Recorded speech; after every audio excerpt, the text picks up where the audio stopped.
Hello and welcome everyone to our second lecture on classification in machine learning. I am Dr. Andrei Holz, and today we will continue exploring essential classification techniques and challenges. We will go beyond the basics, looking at advanced concepts crucial for modern classification tasks. Classification isn't just about separating data into neat groups. It's about designing systems that can make accurate and insightful predictions in real-world scenarios. Today, we will cover several challenges and techniques that will allow you to design better classification models, especially when facing complex data challenges. Let us get started. Last time we introduced a few fundamental challenges in classification. These challenges often complicate the task, making it less straightforward than it appears. Today, we are focusing on three major issues in depth. Class imbalance, where one class is disproportionately represented in the data, creating a bias in favor of the majority class. Multiclass and multilabel classification, which requires handling more than two categories, often with overlapping or interdependent labels. Ordinary classes, where classes have a natural order, such as low, medium, and high. Each of these problems can skew model accuracy if not addressed with appropriate techniques and metrics. Our goal is to understand these challenges thoroughly and see how we can approach each one. Our agenda today is structured to give us systematic understanding of advanced classification challenges. First, we'll dive into binary imbalanced classification, focusing on why accuracy isn't a reliable metric and what alternatives we have. Then, we'll look into multiclass and multilabel classification, examining the metrics and approaches that can handle these tasks. Finally, we'll explore ranking problems and metrics, particularly focusing on ordinal classes, where we need to respect the natural order of categories. By the end, you'll have a toolkit of metrics and techniques tailored for each classification type, making your models better suited for complex real-world data. And let us start with binary imbalanced classification. Imbalance happens when one class vastly outnumbers another, common in areas like fraud detection or rare disease diagnosis. This imbalance can bias our model towards the majority class, often neglecting the minority class. And here in image you can see the orange, and the majority on the right is the majority class, the normal class. The minority class is the blue one in the bottom left. When dealing with imbalanced data, accuracy becomes a misleading metric. A model could achieve high accuracy simply by always predicting the majority class. Therefore, we turn to alternative metrics that focus on the minority class performance. Accuracy alone isn't reliable with imbalanced data. Instead, we use metrics like precision, recall, and F1 score to assess the model's performance on the minority class. Precision recall and ROC curves often usually provide us insights into model's effectiveness across thresholds. So, when dealing with imbalanced data, ROC AUC, or area under the receiver operator characteristic curve, is a valuable metric. It's a threshold independent, meaning it evaluates the model's performance across all possible classification thresholds. This is crucial in imbalanced datasets, where selecting an appropriate threshold is a challenge. This metric is also class distribution independent. It measures the model's ability to distinguish between the positive and negative classes, regardless of their proportions. This focus on the ranking ability of the model reflects the probability that a randomly chosen positive instance is ranked higher than a randomly chosen negative one. In the visual illustration, you can see this curve, and the random curve of the random choice is diagonal. The area under this diagonal line is 0.5. And the closer the area under this orange line, the ROC curve, the better the classifier is. You can also plot different ROC curves and take a look at them, or you can select the threshold based on this curve. However, despite the imbalance, the ROC curve can provide a comprehensive evaluation of the model's discriminatory power since it uses ranking. But in extremely imbalanced cases, the area under this curve might be overly optimistic, as false positive rates can appear lower due to many true negatives. And what about the precision recall curve? Well, it is particularly useful with imbalanced data. Unlike the ROC curve, which plots true positive rate against false positive rate, the precision recall curve plots precision against recall. This directly focuses on the performance of the minority or positive class. It shows trade-off between precision and recall for different thresholds. A high area under the curve represents both high recall and high precision. High precision is achieved by having few false positives in the returned results, and high recall is achieved by having few false negatives in the relevant results. High scores for both show that the classifier is returning accurate results, high precision, as well as returning a majority of all relevant results, high recall. A system with high recall but low precision returns most of the relevant items, but the portion of returned results that are incorrectly labeled is high. A system with high precision but low recall is the opposite, returning very few of the relevant items, but most of the predicted labels are correct when compared to the actual labels. An ideal system with high precision and high recall will return most of the relevant items, with most results labeled correctly. To address the imbalance, we can use data level techniques like oversampling or undersampling, and algorithm level methods like cost-sensitive learning, which adjusts the importance of the class and applies this weighting scheme. Oversampling increases the number of instances in the minority class to balance the dataset. In random oversampling, we simply duplicate existing samples from the minority class. However, this approach can lead to overfitting because the model sees the same data multiple times. A more advanced method is SMOTE, synthetic minority oversampling technique, which creates new synthetic samples by interpolating between existing minority instances. This technique reduces the risk of overfitting and can improve the model's ability to generalize. The dataset undersampling balances the dataset by reducing the number of instances in the majority class. In random undersampling, we randomly remove samples from the majority class to achieve balance. While this method is simple, it risks losing valuable information from the majority class. An alternative is cluster-based undersampling, where we cluster the majority instances and remove samples selectively, ensuring that representative points from the majority class are retained. This approach preserves more information compared to random undersampling. As for the SMOTE, new samples are generated by selecting pairs of similar instances from the majority class and creating synthetic samples along the line segment connecting them. Mathematically, we generate a new sample based on the existing ones by adding a fraction lambda of the difference between them. For example, suppose we have two minority instances in a feature space.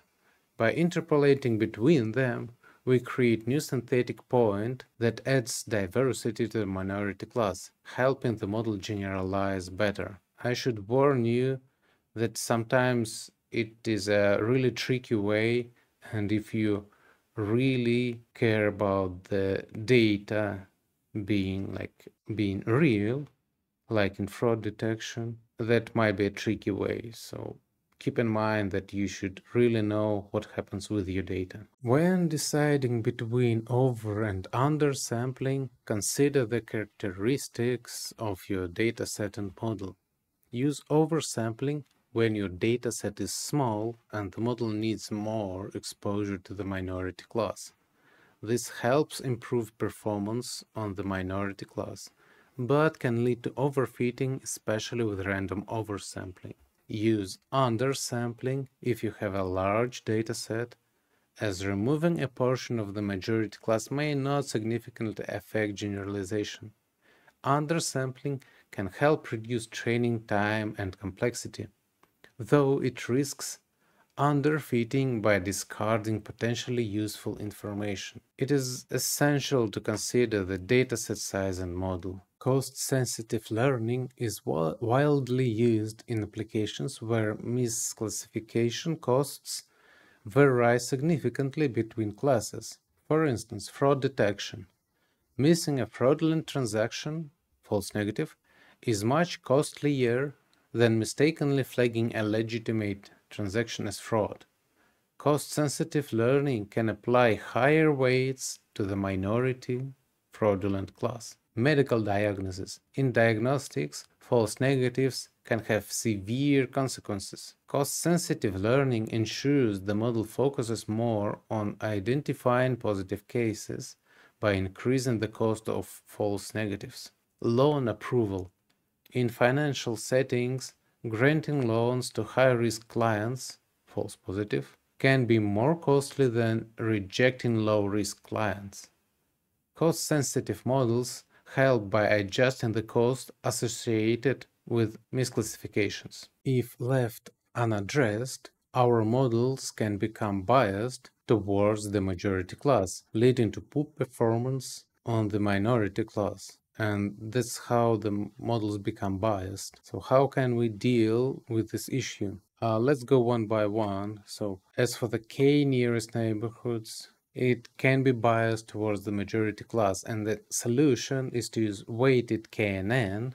It assigns higher weights to minority class neighbors, or to change the distance metrics. As for the decision trees, they can overfit to the majority class, and solution is again to use weighting and to use pruning to reduce the complexity of the tree to avoid overfitting.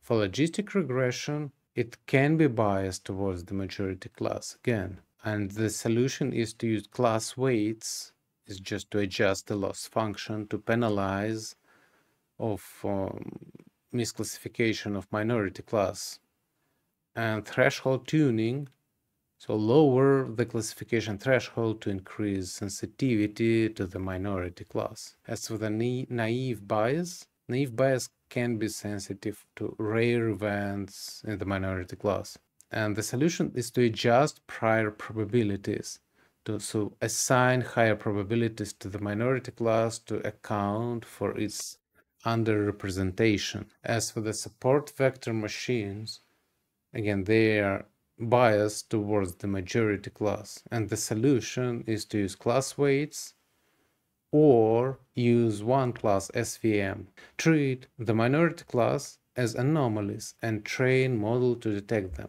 Let us have some coding. We'll take a look at the imbalanced classification. Hello everybody. Let us take a look at imbalanced binary classification. We'll focus on detecting rare fraudulent transactions in a dataset where non-fraudulent transactions vastly outnumber the fraudulent ones. In imbalanced dataset, standard models often struggle to identify minority class instances. We will explore techniques to improve our model's ability to detect fraudulent transactions. Let us walk through the code and discuss each step. As usual, we mount the Google Drive and import all the necessary LRAPs. We will be using the credit card transactions dataset with the fraudulent transactions. It is from the Kaggle. I will provide the link to this dataset separately. And yeah, we need to define the path. Yeah, from pathlib, run pathlib, import path. Sorry for that. Okay, everything should work now. Okay, it works. So, and let us discuss like what is a imbalanced binary classification. We have two classes, in our case 0 for non-fraudulent and 1 for fraudulent transactions. When one class is significantly underrepresented, it can cause the model to prioritize the majority class, leading to poor detection of minority instances, fraud. Today we'll explore methods to address this issue. And as you can see in our data set, there is less than 1% of the fraudulent transactions. Again, leaps here are pretty standard, so nothing special. We'll be using the logistic regression here, and like feature explanation time is the seconds elapsed between each transaction and the first transaction. Features with V letter is the result of the PCA dimensionality reduction to protect user identities and sensitive features, and amount is the transaction amount. So, and class, yeah, it's 0 and 1. So let us check for the missing values and class distribution, but we have already seen it. Yep, and we have a really hard case here. The visualization shows that fraudulent transactions make up only a small percentage of the data, making this a highly imbalanced problem. Such imbalance can cause standard models to ignore the minority class entirely, which is unacceptable in fraud detection. Let us start the data processing actually. So what we need to do is to define the features and the target, and then split the data. Okay, we are using stratified splitting, and we maintain the class distribution in both training and testing sets. And we are also using the feature scaling here, since we'll be using the logistic regression, and logistic regression is sensitive to feature scale. Again, our baseline model is logistic regression. Let us check it. So as you can see, just a basic logistic regression here. Everything is default. Let's take a look at the confusion metrics. So what we have with the baseline. And with the baseline, you can see here that accuracy is 100%. Again, do not trust it, because we've seen that the fraudulent transaction is less than 1%, so that is obviously not true. And to improve the model performance, what we need to do is to handle this imbalance. So let's take a look at it. And by the way, you can also see here that the recall for the one is only 64, and ground truth for one is 63, and like we have a lot of mismatch here. Okay, we will use random oversampler. It duplicates instances from the minority class to balance the training data. Again, we can use either this or weighting scheme, but let's start with this one. Maybe we'll use later SMOTE for another task. But yeah, let's start with something. I duplicate it for some reason, so no worries with this. And let's train our model with the new samples. Alternatively, as I said, we can use like weights, can assign weights to each class, and this will be our another approach. Let's do this also. And now we will evaluate. Well, by the way, yeah, how to add the class weight. It's just this client weight is balanced, so you just use these keywords and everything works. And if you are like resampling with the data set, you just provide the data set. Let us evaluate the models. That's interesting what will happen. Yeah, as we can see by this matrix, we significantly improved the prediction for ones for the fraudulent. As you can see, like recall here, there's super nice recall for one. And let us check the weighted model. And the weighted model seems to be similar, almost the same. And also let us compare ROC curves for this data. I wonder what happens. Yeah, they are pretty close to each other. Area under curve is super huge. However, yeah, please keep in mind that for this really imbalanced data set, the area under curve might be misleading. A higher area under curves indicates better performance in distinguishing between fraudulent and non-fraudulent transactions. Let us check the cross-validated ones, not only the ROC curve, but also the precision recall curve.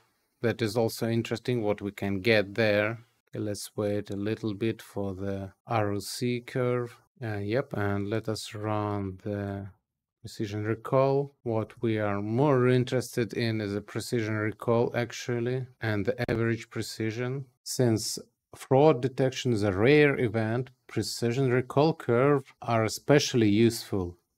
We plot these curves across cross-validation faults to assess the model's ability to correctly identify fraud. And average precision, like the higher average precision scores, like the more it indicates, like the better it indicates precision recall trade-offs that is critical for rare event detection. Let us wait and we'll see the graphs. Because see, here we have already data, and here we'll also have the plot. Yep, that's a cross-validated precision recall curve, and see it here. And the average precision is 0.7, which is pretty good, I would say, for this particular case. And as a conclusion, so random oversampling. It helps balance the dataset by duplicating minority class samples. Class weight adjustment offers an alternative way by directly penalizing errors on the minority class, also improving detection without oversampling. Maybe for some reason you cannot generate new items. And as for the evaluation metrics, ROC and precision recall curves provide insights into the model's ability to handle class imbalance. Always use cross-validation. It ensures robust performance estimated by validating across multiple data splits. Both the resampled and weighted models performed significantly better than the baseline. And this exercise demonstrates that in balanced binary classification, techniques like oversampling and class weight adjustment can make a huge difference. And this project highlights essential steps for handling imbalanced datasets, like common problem in fields like fraud detection, medical diagnosis, and like anomaly detection. Thank you very much, and keep experimenting, keep improving your code, and you will have this notebook. Please use it. Welcome, and we're moving to another topic. Moving beyond binary, we have multiclass and multilabel classification. Multiclass means each instance belongs to one class among many, while multilabel allows multiple labels per instance, increasing complexity, especially with imbalanced classes. Welcome, and we're moving to another topic. Moving beyond binary, we have multiclass and multilabel classification. Multiclass means each instance belongs to one class among many, while multilabel allows multiple labels per instance, increasing complexity, especially with imbalanced classes. In multiclass classification, we deal with more than two classes. Each instance belongs to one class. In multilabel, instances can belong to multiple classes at the same time. These problems introduce additional complexity, especially when classes are imbalanced across multiple categories. In multiclass classification, we deal with more than two classes. Each instance belongs to one class. In multilabel, instances can belong to multiple classes at the same time. These problems introduce additional complexity, especially when classes are imbalanced across multiple categories. In multiclass classification, we deal with problems where each instance or each object is assigned to one and only one of three or more classes. For example, classifying handwritten digits, categorizing types of flowers, identifying animal species, or identifying fruits, like here, like apples, pineapples, lemons. How can we deal with this multi-class? Well, there are several approaches. There is one versus rest, where we create multiple binary classifiers, or this one versus one, where we construct classifiers for every pair of classes, or there are multinomial models. So those models extends binary classification to handle multiple classes directly. So one versus rest. What we need to do, we need to create k binary classifiers. We select one class and build the classifier that separates this class from all other objects. That's why it's one versus rest. For instance, here we need three classifiers: model 1 that separates pineapples, model 2 that separates lemons, and model 3 that separates apples. And as for 1 versus 1, we create binary classifiers that separate each pair, like here. This approach requires more calculations, but this takes into account the correlations and the dependencies between classes. What is about metrics, how to evaluate this? In multi-class classification, the confusion matrix expands to accommodate multiple classes, providing a detailed breakdown of model performance across all classes. We can compute accuracy using the formula like all correct predictions divided by total predictions. However, similar to binary classes, accuracy may be misleading if classes are imbalanced. Therefore, we calculate precision and recall for each class individually, like here. And then, to get an overall sense of performance, we use averaging methods. And there are two averaging methods, it's macro and micro. So macro treats all classes equally when averaging metrics, and micro aggregates the contributions of all classes to compute the average metric, weighting them accordingly to the number of instances. Macro averaging provides an average that treats each class equally, which is useful when classes are of equal importance. Micro averaging, on the other hand, gives a weighted average that accounts for class imbalance by considering the total number of true positives, false positives, and false negatives across all classes. This provides a balanced view when the class size varies. For each class, we can calculate true positives, false negatives, and per class precision and recall. And we also can calculate macro precision, apply macro averaging. This is useful when all classes are equally important, as I said, and we want to assess the model's performance uniformly across classes. However, as I mentioned, if we would like to use micro averaging, we aggregate the contributions of all classes to compute the average metric. It sums up to the true positive, and false negative across all classes, and then computes precision and recall. This method is influenced by the classes with more instances, effectively weighting the average by the class support. Choose macro averaging when all classes are equally important, and you need to ensure that model performs well across the board. This is particularly important in applications where misclassifying a minority class has significant consequences. Go for micro-averaging when you're interested in the model's ability to predict the most common classes correctly, and the overall number of correct predictions is more important than performance on any single class. This is an example calculation of precision recall and true and false positives, of macro and micro. We won't stop here. You'll be able to take a look at it and repeat it. So Let us do some coding and we'll take a look at the multi-class tasks. Okay, let us review multi-class classification using logistic regression. In multi-class classification, each instance belongs to one and only one of several classes. Here, we'll use two popular strategies to approach multi-class problems: one versus rest, OVR, and one versus one, OVO, and we will compare their performance. Let us go through the code step by step and explore each part. Again, we start as usually with importing and loading the dataset.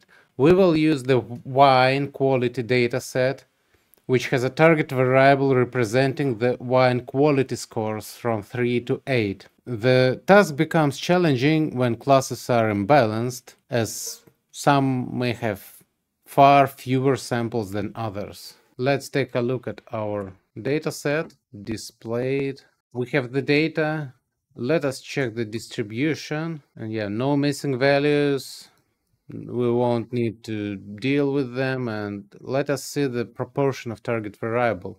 And as we can see here, it is there is a disproportion here. We begin by preparing the data, feature matrix and target vector. We separate them and apply train test split. And again, since we're using logistic regression, we'll need to apply feature scaling. We'll use standard scaler here. Scaling helps logistic regression by bringing all feature values to a similar range. Let us again count the class values, and we will use here synthetic minority oversampling technique, or SMOTE. Before training the model, we need to apply it to training set. SMOTE addresses class imbalance by creating synthetic examples for minority classes.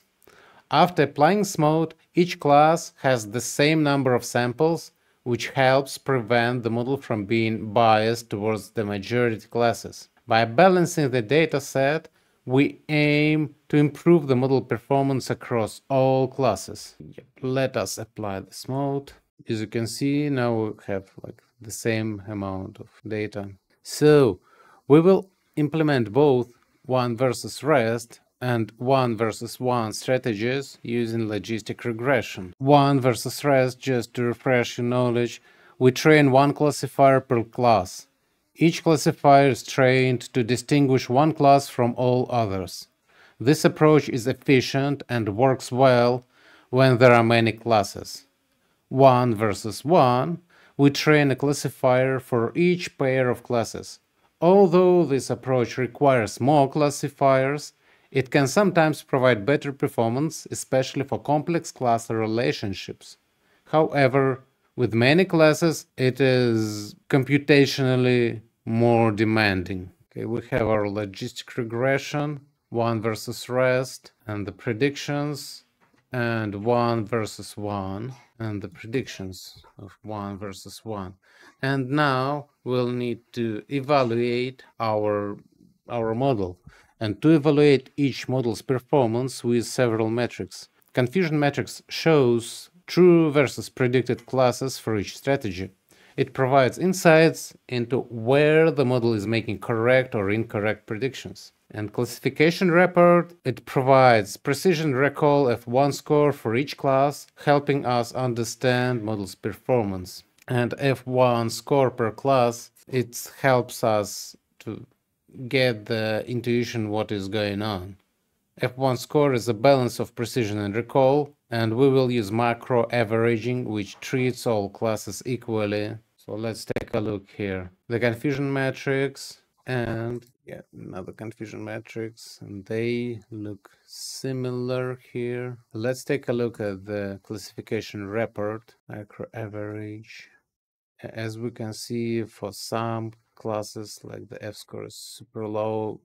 I believe there were no... Yes, support is super small, like 2 of the support, like almost nothing. That is due to imbalance of the classes. And let us visualize the F metric, F1 score. It is pretty okay actually for the fifth class, well, and not so good for like other classes. Yeah, and now like let us apply cross-validation to get more robust performance estimates. We perform cross-validation within each fold by applying SMOTE on the training set only. This prevents data leakage and ensures that synthetic samples are generated from the training data alone. We use stratified k-fold for cross-validation, ensuring each fold has the same distribution of classes as the original dataset. And for each fold, we calculate macro F1 score for both OVR and OVO, giving us an average metric across different data splits. For the OVO, mean macro F1 score is a bit higher. We might also calculate the statistical significance of this delta, but yeah, at least at first sight they are close and the one is slightly better. So let us compare like one versus rest. So it's simpler and faster to train since it only requires one classifier per class, and it is suitable when we have a large number of classes as to avoid the quadratic increase in classifiers required by OVO. OVO, on another hand, 1 versus 1, requires training more classifiers as each pair of classes has its own classifier. Potentially more accurate and computationally more expensive. So what we've learned from this project: class imbalance handling with SMOTE. SMOTE effectively balanced the data, allowing the model to learn from all classes equally. Comparison of 1 versus rest and 1 versus 1. We reviewed the evaluation metrics and the cross-validation scheme. In summary, the choice between 1 versus rest and 1 versus 1 depends on the specific problem and available computational resources. 1 versus rest is a great choice when speed is important. 1 versus 1 may be more suitable when precision is the priority. So this exercise shows how we can deal with imbalanced and multi-class data using different strategies and appropriate metrics. By experimenting with this, you'll gain a deeper understanding of how to handle complex classification tasks. Welcome back. Let us move on to the multi-label. Let's take a look at this image. What do you see? So which tags can we find here? Well, I already marked them, and this is exactly the multi-label task. We have the number of classes or the number of labels, and we would like to assign each label to an object. And here object is a photo, so we know that there is a cat and a dog and a helicopter, and like this is an outdoor. And there is a river. That's why it's multi-label. It's not one or another without any other possibilities. Multi-label classification is a type of classification where each instance can belong to multiple classes at once. For example, as we've seen in image tagging, a single image might contain a cat, a dog, and to be labeled as an outdoor. And this is different from multi-class classification, where each instance is assigned only one label from a set of mutually exclusive classes. Multi-label classification is widely used in image and text classification tasks where instances can have multiple relevant categories. So labels here are not mutually exclusive. To evaluate multi-label, there are two ways of measuring it. It's example-based, just to evaluate each instance independently, considering the entire set of predicted labels for that instance, or label-based metrics, to evaluate each label class independently, aggregating the results across all tables. Example-based metrics useful when you want to access model performance for each instance, while label-based metrics evaluate performance on each individual label. Let's go over some common example-based metrics for evaluating multi-label classification models. These metrics helps us understand how well a model performs at the instance level, which is important when each instance can have multiple labels. So let's start with Hamming loss. So Hamming loss measures the fraction of misclassified labels according for both false positives and false negatives across all instances. It is calculated by dividing the total number of misclassified labels by the total number of labels. Lower Hamming loss values indicate fewer misclassifications, so a model with a low Hamming loss is generally performing well on each individual label. Next is the exact match ratio, AMR. This is a strict metric because it requires the predicted label set for each instance to exactly match the true label set. If there is even one incorrect label, it counts as a mismatch. EMR is calculated as the proportion of instances where the predicted label exactly matches the true labels. It can be overly harsh in situations where partial correctness is still valuable. The 1-0 loss is similarly but slightly less strict. It calculates the proportion of instances with at least one misclassified label, meaning it's sensitive to any error in the label set for an instance. This can give insights into how often the model makes at least one mistake per instance. And of course, precision and recall are also important metrics here, adapted for multi-label classification. Precision tells us the proportion of predicted positive labels that are correct on average. This metric reflects how accurate the model's predictions are, considering only the labels it actually predicts. On the other hand, recall measures the proportion of true positive labels that the model successfully predicts, showing us how well the model captures all relevant labels for each instance. High recall indicates that the model is good at identifying all the true labels. And lastly, F1 score is a harmonic mean of precision and recall, providing a balanced measure that considers both metrics. It is useful when you want to balance the trade-off between avoiding false positives and capturing all true labels. Each of the metrics gives us a unique perspective on model performance. For instance, while Hamming loss and 1-0 loss function on the individual labels accuracy, focus on the individual labels accuracy, metrics like precision recall and F1 score provide more insights into how well our model balances correct predictions against missed or incorrect labels. And here we have some calculation example. You can check it. That's a short example just to show how Hamming loss, exact match, and all the things are calculated. And you have a hint here, so just firstly try it on your own and then take a look at the hints, so how it was calculated. And yep, we're moving on to the label-based metrics. On this slide, we're looking at label-based metrics for multi-label classification, and these metrics evaluate performance at the label level, giving us insights into how well each individual label is handled by the model. Let's go over each type of metric and when it's best to use them. First of all, micro-averaged metrics.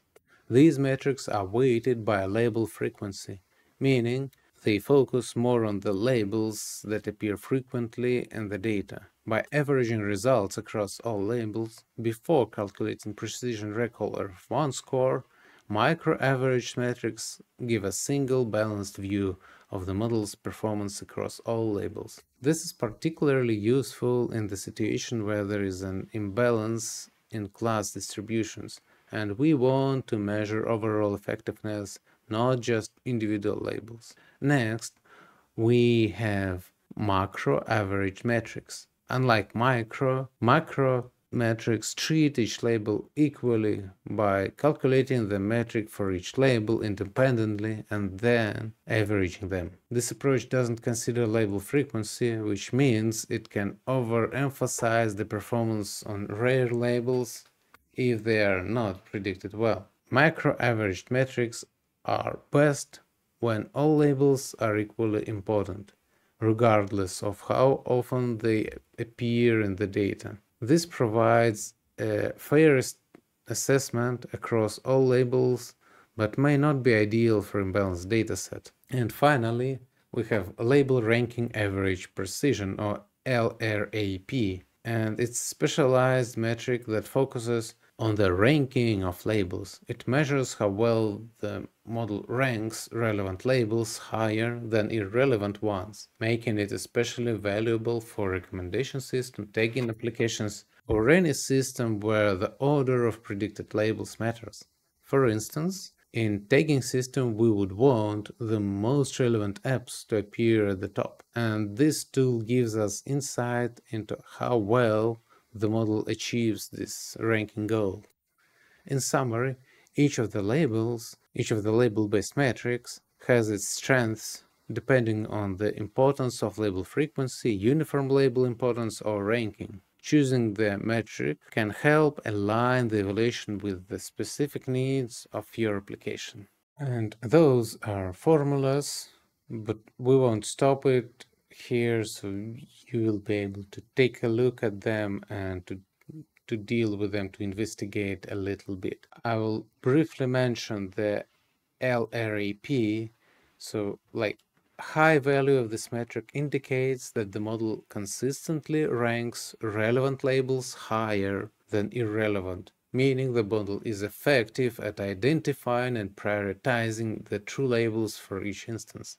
As for the low, this model ranks irrelevant labels higher than relevant ones, and there is a problem. As for the advantages, its ranking sensitivity, and unlike other metrics, it is sensitive to the order in which labels are ranked, and it calculates performance based on only the true labels without penalizing the model for irrelevant labels, as long as they are ranked lower than the relevant ones. This is the formula of the LRAP.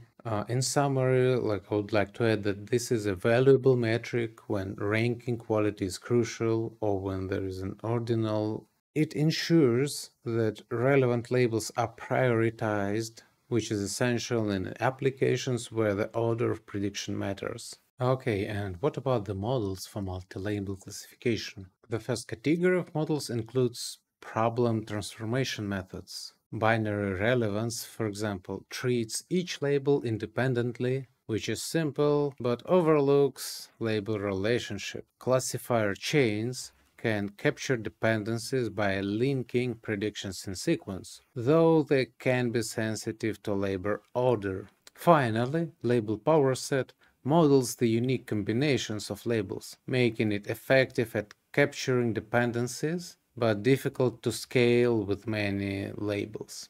The next category, algorithm adaptation methods. Traditional models are adapted for multi-label classification. Multi-label KNN assigns labels based on neighboring instances. Decision trees can handle multiple labels at once, but may overfit on smaller datasets. Lastly, multi-label SVMs, which treat each label independently, perform well with high-dimensional data, but are computationally demanding. We also have ensemble methods, which combine multiple models to better handle label dependencies. RECL applies label power set on random subsets, enhancing stability. The ensemble of classifier chains averages predictions across multiple chains with random label orders, offering robustness but at a higher computational cost. We are not covering here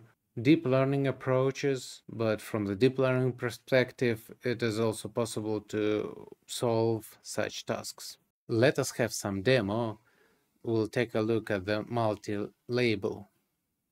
Let us explore multi-label classification, where each sample can belong to multiple categories or labels simultaneously. This is different from multi-class classification, where each instance belongs to only one category.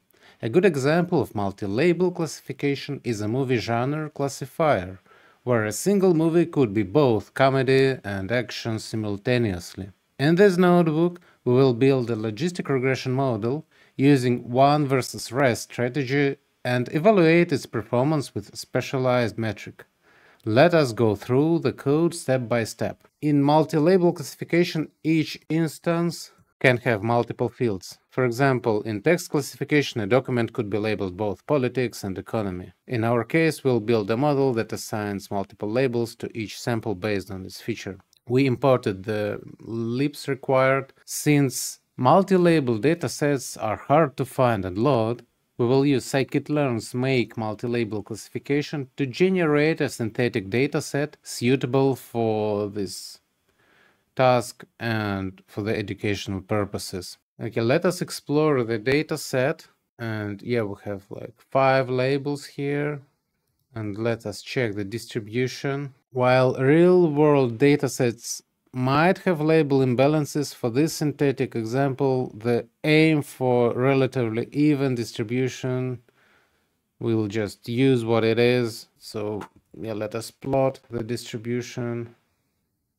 Again, pre-processing, we split train and test, golden standard, scale it since we're using logistic regression. And now we'll need to have one versus rest. Let us have not that much iterations, just for the speed, and let us predict the data. Okay, now let us calculate the Hamming loss. I would say it's close to 0, and let us take a look at the subset accuracy. And just to remind you, the Hamming loss, this metric measures the proportion of labels that are incorrectly predicted. It is calculated by dividing the number of incorrect labels by the total number of labels. A lower Hamming loss indicates better performance. The subset accuracy, this is a strict metric. It considers a prediction correct only if all the labels for the sample are predicted accurately. It is useful for understanding the model's precision, but can be very unforgiving, as any error in a sample's label make the entire prediction incorrect. Let's calculate it. 0.4. And classification report will generate us precision recall of 1 score for each label. This report shows how well the model performs for each individual label, providing insights into label-specific strengths and weaknesses. Label ranking, average precision, LRAP, assesses how well the model ranks true labels higher than false ones. It's a useful metric for multi-label classification because it considers the order of predictions, which is important when prioritizing labels. We also calculate probabilities for each label and use this to compute LRAP. Higher LRAP scores indicate that true labels are generally ranked above non-true labels, a good sign for multi-label performance. And again, we'll need some cross-validation here. We will use k-fold cross-validation since we don't have that much imbalance here. And we will calculate cross-validated Hamming loss, subset accuracy, and LRAP. By the way, there is no embedded Hamming loss in the cross-val score function, so we'll need to create our scorer and provide it, but that's not a big deal. We can do it. Yeah, here it is. And let us calculate the accuracy, and the same with LRAP, since we do not have it like on the table, ready, but we created our scorer. And the results are pretty good for the synthetic data, of course. And cross-validation ensures our evaluation metrics are reliable and less influenced by any particular train test split. So as a conclusion, we successfully built a multi-label classification model using logistic regression with the one versus rest strategy. Our evaluation showed Hamming loss reflects the model ability to minimize label errors across all instances. Subset accuracy highlights how strictly the model can match each sample's full set of labels. Label ranking average precision provides insights into the model's ability to rank true labels above false ones. and cross-validation provided a comprehensive picture of models across the different data splits. So, key takeaways. Multi-label classification problems require specialized models and evaluation metrics.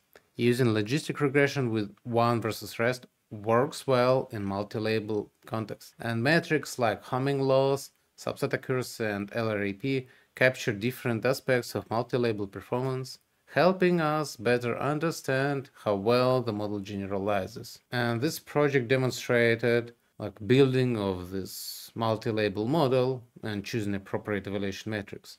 I encourage you to explore other multi-label methods and metrics as well to deepen your understanding. Thank you. Welcome back. In ranking problems, prediction order is crucial, like in search results or recommendations, and these tasks require specialized metrics. So in many applications, the order is important, the order of prediction is important. For instance, as I mentioned, the search engine. And ordinal classification is a subset where the classes have a natural order, like movie ratings from 1 to 5 stars, or customer satisfaction levels from very satisfied to very unsatisfied. Unlike regular classification, ordinal classification needs to recognize that some classes are closer in meaning than others, such as medium being closer to high than low.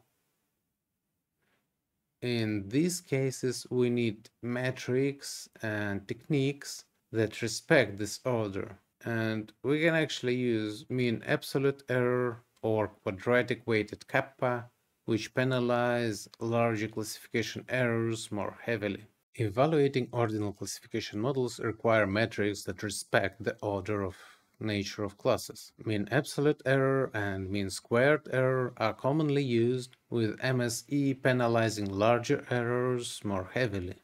Quadratic weighted kappa, QWK, measures agreement between predicted and true classes, and is widely used in applications like grading and satisfaction analysis.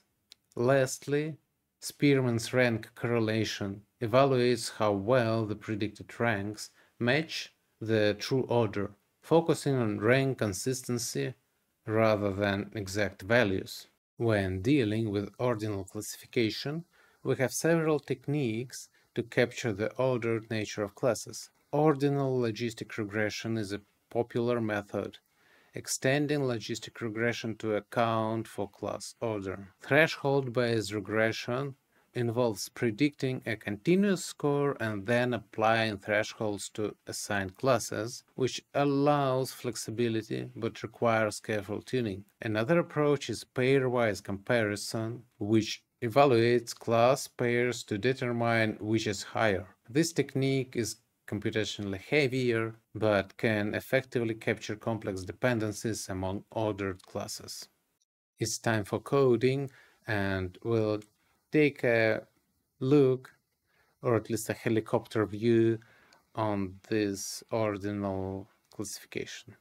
Let us take a look at the practical example of ordinal classification, and we will predict wine quality ratings using this ordinal logistic regression. Ordinal classification is a bit special because our target categories have a meaningful order. This means that each category isn't just distinct, but has a rank or position. For example, in wine quality ratings, a 6 is better than 5 and 8 is better than both, but they are all discrete scores. We'll go through the code in steps, discussing each part and why it is important. And let us dive in. And firstly, what is an ordinal classification? Just to remind you, we're predicting an ordered variable, wine quality rating. Unlike typical classification, where classes are just labels like cats, dogs, planes, whatever, here the order matters. This introduces an ordinal scale where each level has a ranking. Ordinary data appears in various contexts, like satisfaction levels, pain scales, or even survey ratings, where each response is ranked. And we start with importing the libs what makes it special here is we have the MORD specialized in Ordinal Logistic Regression. Ordinal Logistic Regression is designed to account for the ordered nature of our target variable. So it's a great choice for this project. And let us load the data set. Again, wine quality. We've seen it. Let's take a look. Again, as we know, no missing values, and we'll know the target variable.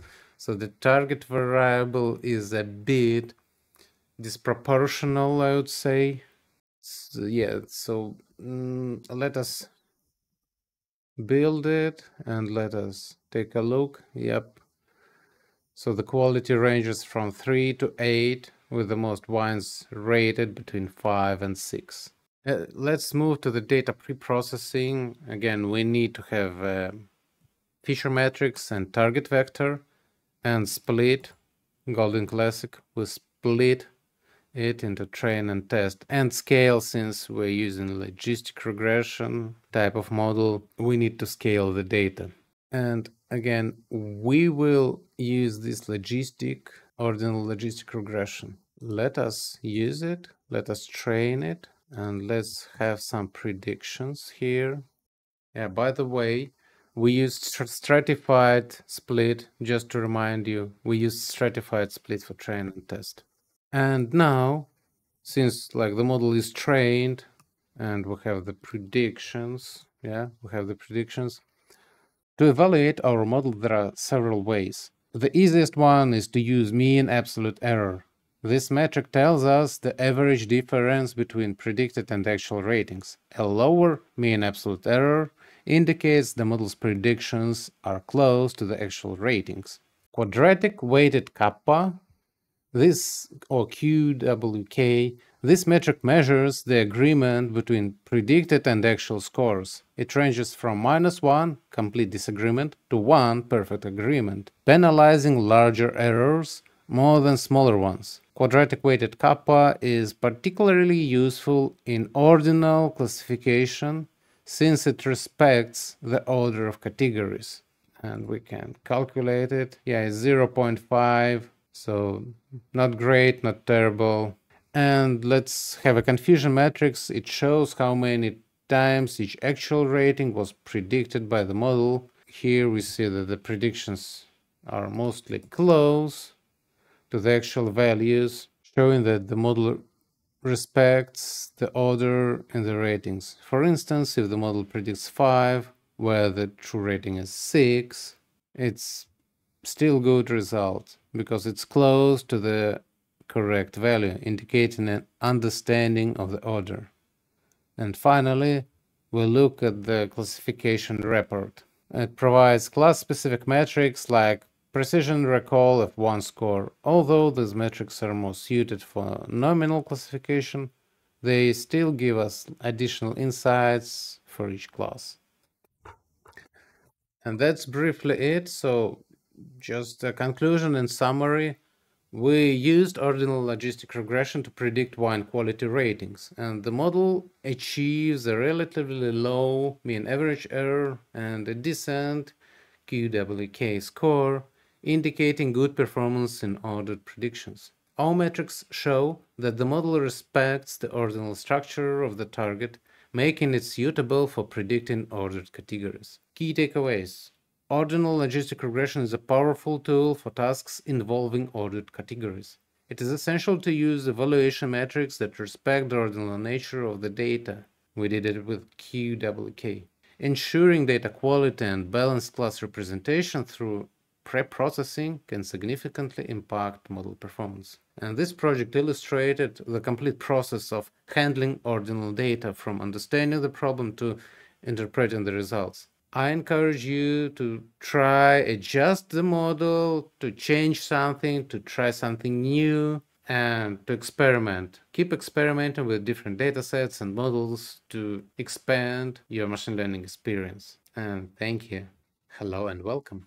Let us sum up and highlight the key takeaways. Today's session introduced advanced challenges and solutions in classification. In binary classification, class imbalance can bias models towards the majority class, and we counter this with metrics like precision recall of one score, ROC curve, PR curve, and techniques like resampling and cost-sensitive learning. For multi-class and multi-label classification, we need specialized metrics to capture performance across diverse classes and labels, ensuring each is fairly represented. And lastly, ordinal classification requires techniques that respect class order, using metrics that penalize larger errors more heavily. In each case, our choice of metrics and techniques can significantly impact model fairness and accuracy.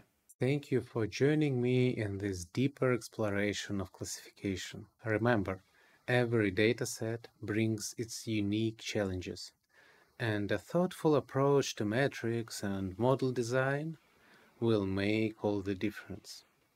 Your skills and handling these complexities are vital for building reliable, fair, and impactful machine learning models. Keep pushing forward, stay curious, and continue experimenting with ways to improve your models. The path to mastery is never a straight line, but with each challenge, you are laying the foundation for real-world impact. Good luck, and I look forward to seeing your continued progress.